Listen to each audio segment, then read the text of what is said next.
जो खाने के सामानों में वृद्धि हो रही है, चाहे वो आटा, गेहूं, चावल, जो अब खबर आई है कि इसके दाम दुगने हो रहे हैं।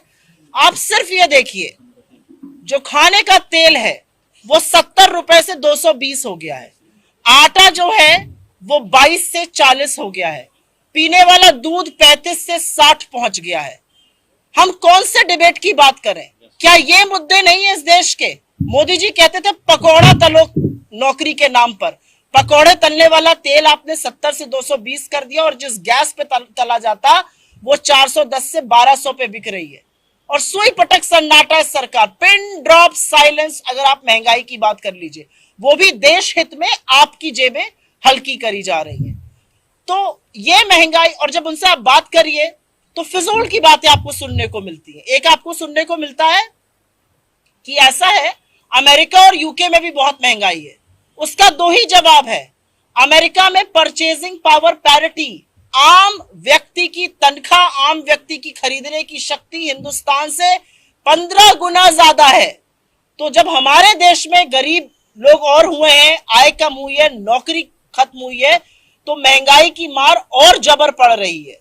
तो अमेरिका से और यूके से जो लोग अपने आप को कंपेयर करते हैं, उनको यह भी ज्ञात होना चाहिए कि अमेरिका में जो इन्फ्लेशन है वो इस वजह से आया क्योंकि कोविड काल के दौरान वहां की सरकार ने लोगों के हाथ में पैसा दिया और कहा कि आपका उपभोग बंद ना हो, आपकी नौकरी खत्म ना हो, आपका व्यवसाय चलता रहे, और इस वजह से इन्फ्लेशन आया।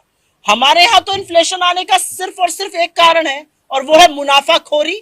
हमारे यहां तो 27 लाख करोड़ इस सरकार ने पेट्रोल और डीजल पर एक्साइज लगाकर कमा लिए, और वित्त मंत्री खड़े होकर भरे सदन में झूठ बोलती हैं।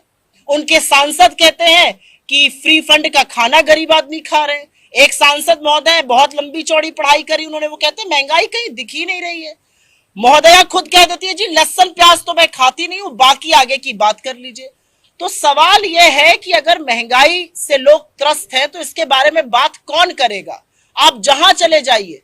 आज सवेरे ही राहुल जी से जब हम लोग बात कर रहे थे, उन्होंने कहा कितने लोग बेरोजगारी और महंगाई से त्रस्त हैं, ये दिल्ली में बैठे हुक्मरानों को अंदाजा ही नहीं है।